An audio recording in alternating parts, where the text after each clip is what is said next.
Perhaps the most controversial of all the empires, the Galente Federation is many different things, depending on who you ask. To their supporters, they are the largest and most enduring democracy in New Eden, and a bastion for equality and justice. To their detractors, they are velvet-gloved imperialist bullies, incapable of truly acknowledging any culture other than their own. Life in the Federation has often been described as utopian, and provided you are privileged enough to live in the luxury of the core worlds, this is likely true. As long as people don't cause harm to others, they are allowed to live their lives more or less in whatever manner they please. Poets, scholars, and politicians are revered, with citizens often flocking in droves to adopt the latest cause, movement, fad, or combination thereof. Opportunity is abundant, life is easy and free of want. Of course, this freedom comes at a price. Vice runs rampant in the Federation. Fulfilling any desire you may possess is a simple matter.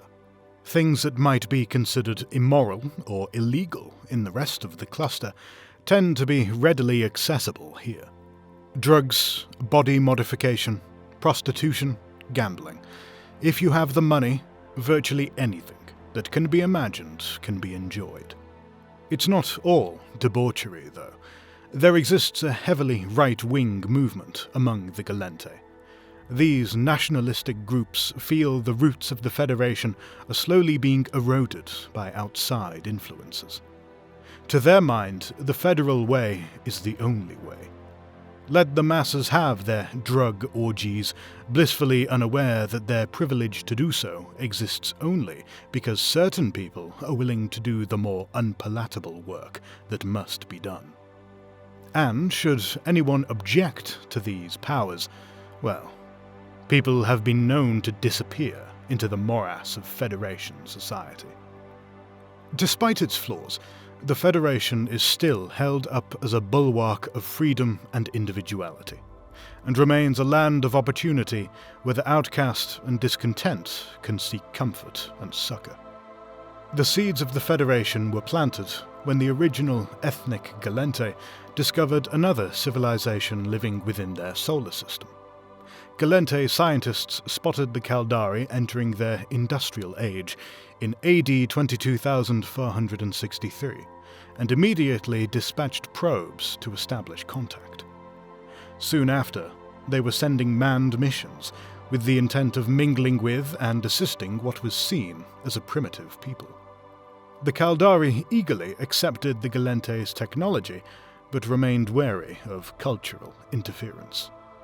Even so, the two cultures gradually came to trust each other and work together. Side by side, they discovered Stargate technology and eventually developed the warp drive. This sped their ability to explore and colonize the cluster. The Gallente took charge, somewhat to the detriment of the Caldari, who were occasionally treated as an afterthought when it came to interstellar politics. The Gallente encountered several more races in turn. First were the Intaki, a primitive race living on a lush, jungle-covered planet. The Intaki were far more open to Gallente culture than the Caldari had been. Quickly embracing the new technology, they took to the stars. Soon after, the Gallente came into contact with the Amarr, a group of divided nations who had long been at war with each other. In this case, since several of the more powerful Amarr nations were slave owners, Gallente intervention proved problematic.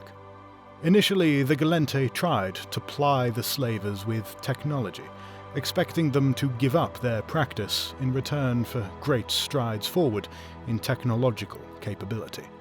When the slavers failed to uphold their end of the bargain, the Gallente wasted no time in giving all their technology to the slavers' enemies, in addition to helping them form a unified coalition.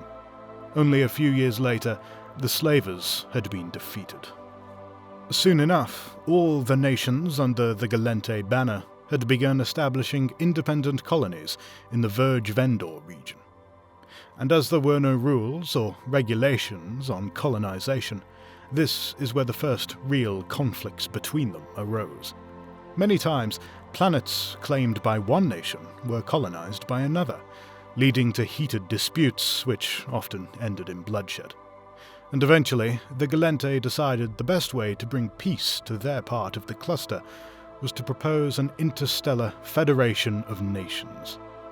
The diplomatic union of independent states, known as the Federated Union of Gallente Prime, more commonly known as the Galente Federation, was officially founded in AD 23,121.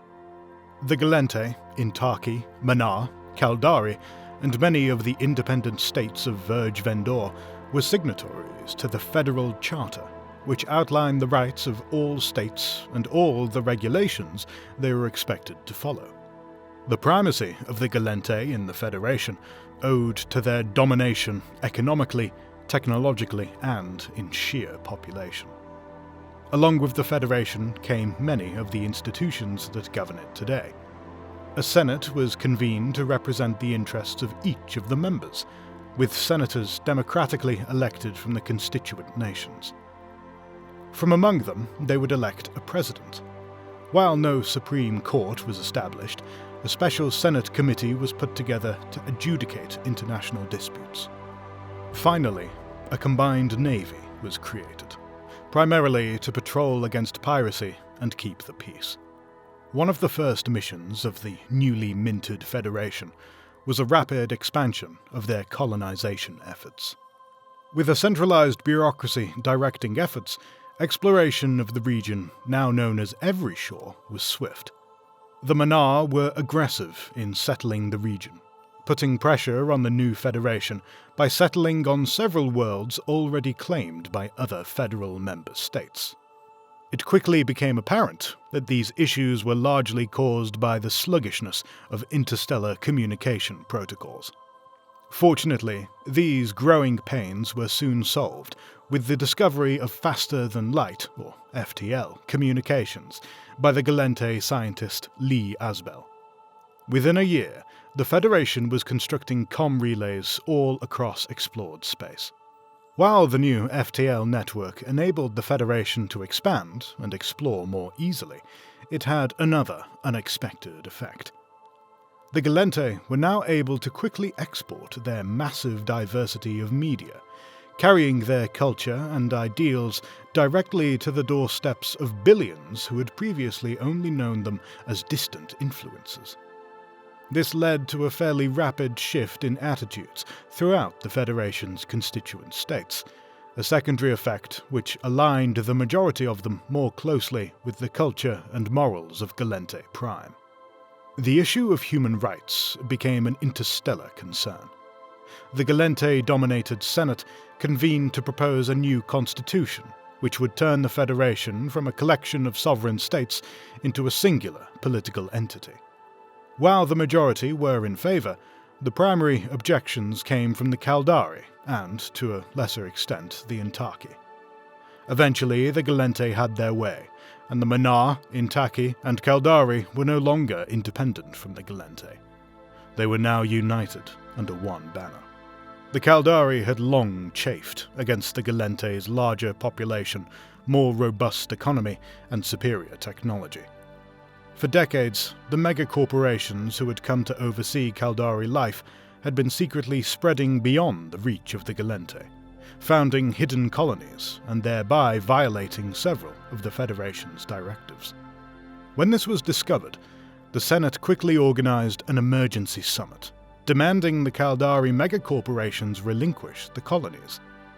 The corporations, by this time the most influential factor in Caldari life, balked at the proposal, and after meeting in an emergency session, the CEOs of the top 8 corporations on Caldari formed a ruling body named the Chief Executive Panel, more commonly known as CEP, and declared their independence from the Federation.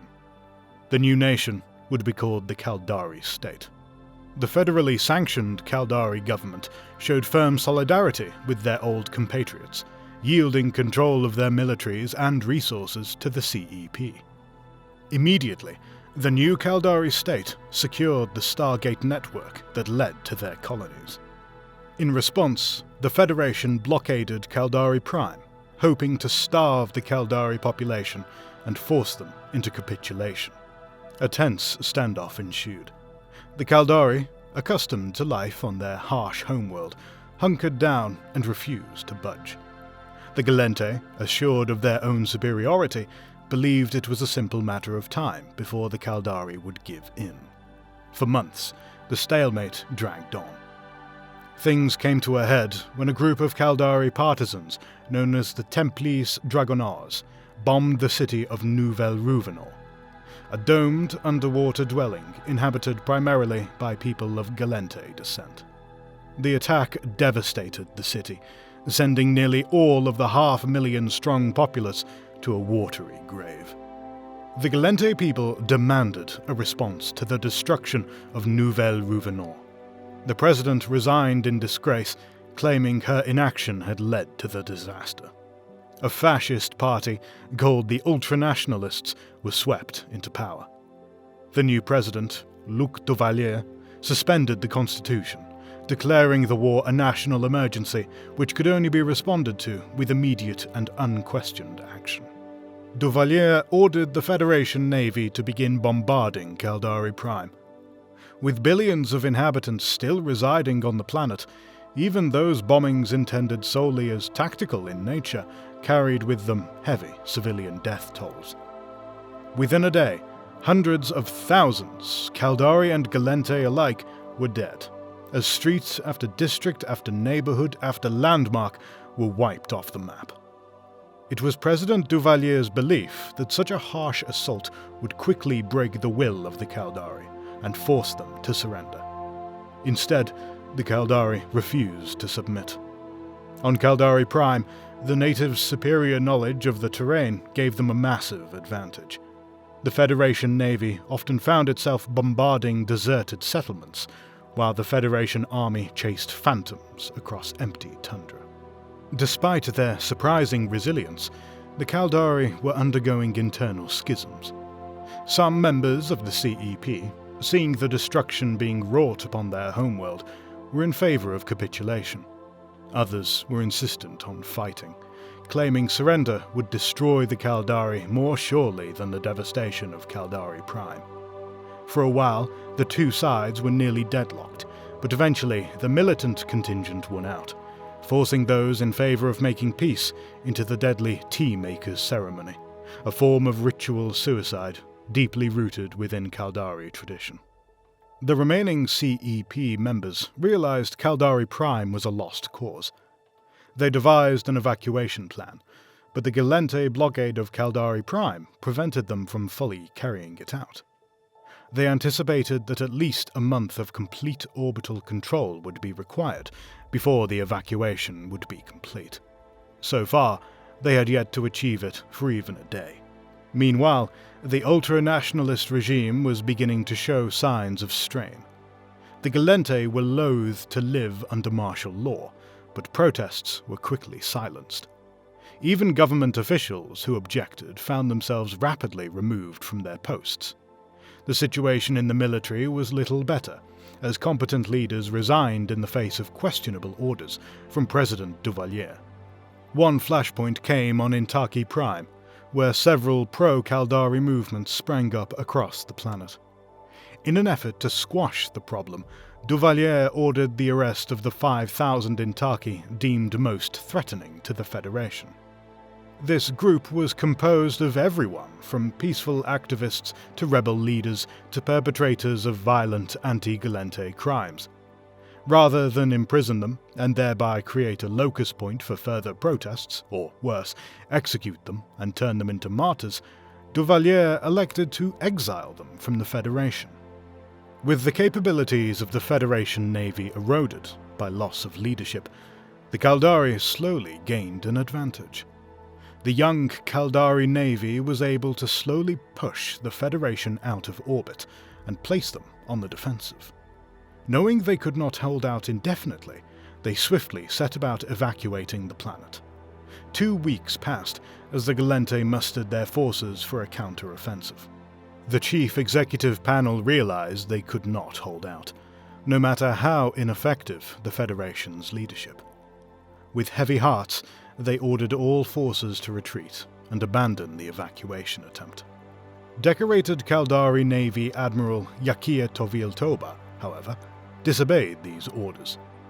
Taking his loyal fleet of a few dozen ships, he set course directly for Gallente Prime, where he made a stunning guerrilla-style counterattack. The Federation, unprepared, sustained heavy initial losses. Believing Toviltoba to be in the vanguard of a full offensive, the Federation Navy abandoned its short-term plans and diverted a great deal of resources towards destroying the Admiral. Using his mastery of fleet movement and subterfuge, Toviltoba tactically withdrew, then struck where the Federation was at its most vulnerable. For a week he sustained this, keeping the Federation on its heels while the rest of the Caldari Navy redoubled its evacuation efforts. The Federation knew it was allowing the evacuation of Caldari Prime to continue unopposed, but with Toviltoba in such close proximity to Gallente Prime, they could not risk their previously planned offensive. Gradually, Toviltoba's forces were whittled away, until only a single carrier remained. Less than a quarter of the Caldari remained on their homeworld. Knowing he could not buy further time through combat, Toviltoba played a final gambit. He ordered his ship directly into Gallente Prime's orbit.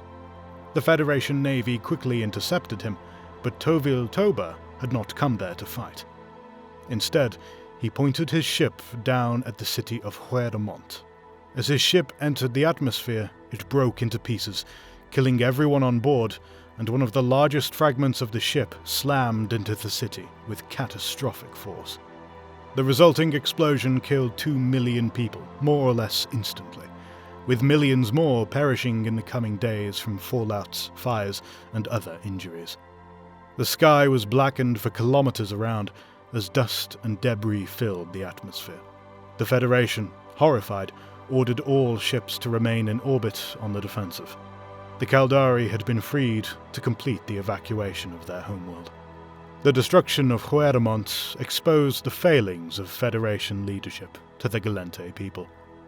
Military desertions, already rampant, became epidemic. Protests erupted every day in the cities unopposed by law enforcement.